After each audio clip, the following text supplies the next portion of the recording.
Shalom, selamat pagi saudara-saudari yang dikasihi oleh Tuhan. Senang bisa menyapa kembali dalam sapaan dan renungan pagi GKI Salatiga. Hari ini Jumat 4 Oktober 2024 bersama dengan saya Nadia Sita. Marilah bersama-sama kita memohon bimbingan Tuhan dan menyatukan hati kita di dalam doa. Selamat pagi ya Bapa, terima kasih atas hari baru yang telah Engkau berikan. Kami mengucap syukur atas berkat dan perlindungan-Mu sepanjang malam tadi. Di pagi yang teduh ini, kami datang ke hadirat-Mu untuk memohon tuntunan-Mu dalam menjalani hari baru ini. Kami akan mengawali aktivitas kami pada hari ini dengan mendengarkan sabda-Mu. Kiranya Engkau memberkati kami, sehingga firman yang akan kami dengar nanti boleh tertanam di dalam hati kami, bertumbuh dan berbuah seturut kehendak-Mu. Dan lindungilah kami senantiasa lewat urapan Roh Kudus-Mu.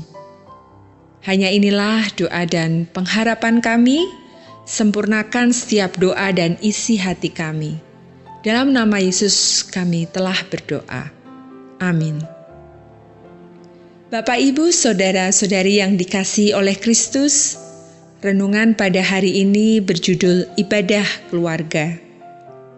Memiliki waktu yang konsisten dan khusus untuk beribadah, berdoa, dan belajar firman Tuhan sebagai sebuah keluarga sangat penting dalam membesarkan anak-anak di tengah-tengah generasi yang tidak jujur.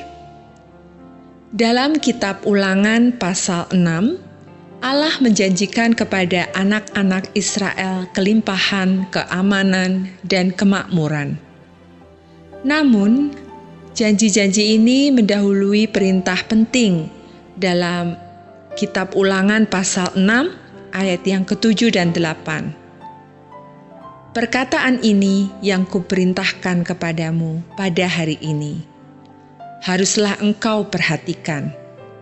Engkau harus mengajarkannya dengan tekun kepada anak-anakmu dan membicarakannya apabila engkau duduk di rumahmu, apabila engkau dalam perjalanan, apabila engkau berbaring, dan apabila engkau bangun. Menyisihkan waktu untuk ibadah keluarga tidak hanya melindungi hati dan pikiran anak-anak kita dari kejahatan dunia, tetapi juga memastikan berkat Tuhan terus mengalir atas mereka. Musa berkata bahwa kita harus mengajarkan anak-anak jalan. Ini berarti bahwa kita harus memanfaatkan momen-momen kecil setiap hari untuk menanamkan asas-asas Alkitab dalam pikiran mereka. Namun dengan menyisihkan waktu yang sudah ditentukan untuk didedikasikan kepada Tuhan sebagai sebuah keluarga, mencontohkan prioritas yang seharusnya dimiliki, firman Tuhan dalam hidup kita akan membuat mereka terkesan dan tidak akan melupakannya. Jika Bapak, Ibu, Saudara belum melakukan ibadah keluarga, saya ingin berbagi beberapa langkah praktis atau sederhana yang dapat Bapak, Ibu, Saudara-saudari lakukan untuk memulai hari ini. Jika ibadah keluarga sudah dilakukan di rumah saudara, anggaplah ini sebagai dorongan dan peneguhan bahwa saudara berada di jalan yang benar. Apakah itu ibadah keluarga? Ibadah keluarga adalah waktu yang teratur dan konsisten yang dikhususkan dalam keluarga untuk memuji, memuliakan Tuhan bersama-sama. Ibadah keluarga biasanya meliputi membaca firman Tuhan, berdoa, bernyanyi bersama, dan merenungkan firman-Nya. Ibadah keluarga berbeda dari waktu renungan pribadi, karena dimaksudkan untuk dilakukan bersama keluarga.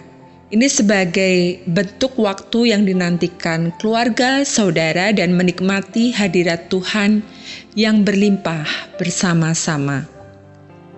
Kapan kita melakukan ibadah keluarga? Ini adalah pertanyaan yang hanya dapat dijawab oleh keluarga saudara. Setiap keluarga unik dan memiliki jadwal kesibukannya masing-masing. Kuncinya adalah menemukan waktu. Bisa kapan saja, namun penting untuk tidak hanya menemukan beberapa menit tersisa, tetapi juga memisahkan waktu tersebut dari semua tanggung jawab dan kegiatan lainnya. Namun ingatlah bahwa saudara sedang mengajarkan kebiasaan kepada anak-anak saudara. Seperti apa seharusnya ibadah keluarga itu? Kegiatan utama yang harus dilakukan adalah membaca Alkitab, beribadah dan bernyanyi, serta berdoa. Kunci untuk melaksanakan ibadah keluarga yang efektif adalah dengan membuatnya tetap sederhana dan langsung ke intinya. Pilihlah sebuah cerita Alkitab, bacalah ayat Alkitab, pilihlah versi Alkitab yang dapat dipahami oleh semua usia.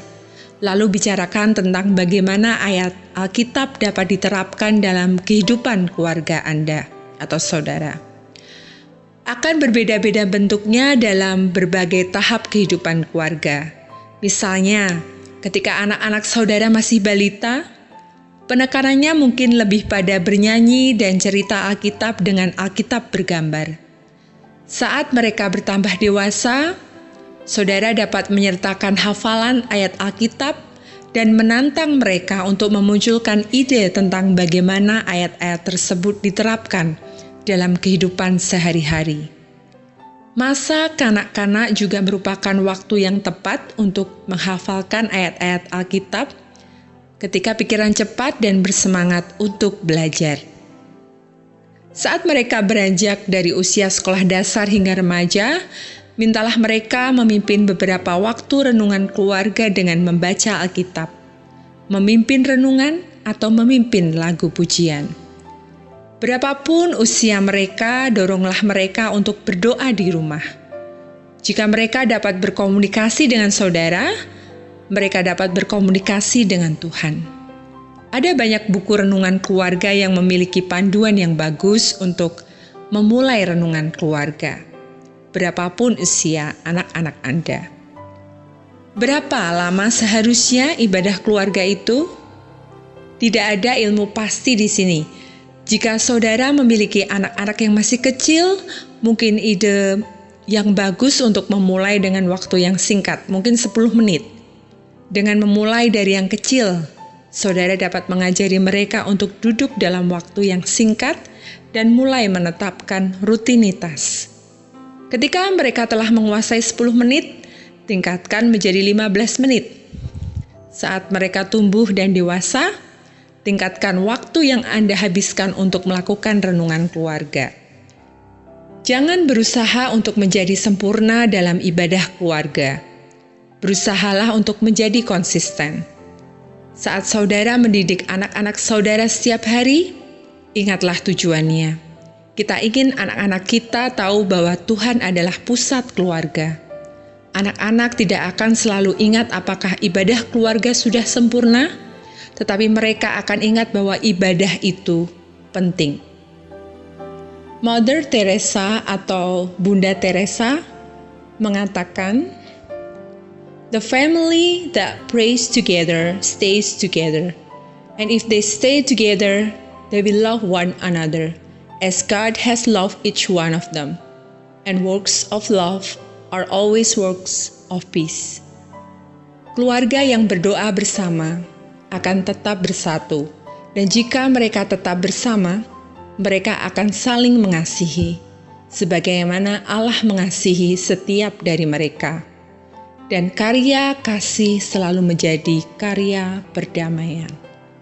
Marilah kita tutup di dalam doa. Bapa yang di surga, kami bersyukur karena Engkau telah memberkati ibadah kami pada pagi hari ini. Terima kasih atas kehadiran-Mu yang memberikan kekuatan dan penghiburan bagi kami. Berkatilah kami dan keluarga kami, ajarkanlah kami untuk saling mengasihi dan mengampuni satu sama lain. Serta jadikanlah kami sebagai alat berkat bagi sesama di dunia ini. Kami berdoa agar Engkau senantiasa memberikan bimbingan dan perlindungan bagi kami dalam setiap langkah hidup kami. Di dalam nama Putra-Mu yang tunggal Tuhan Yesus Kristus, kami berdoa. Amin.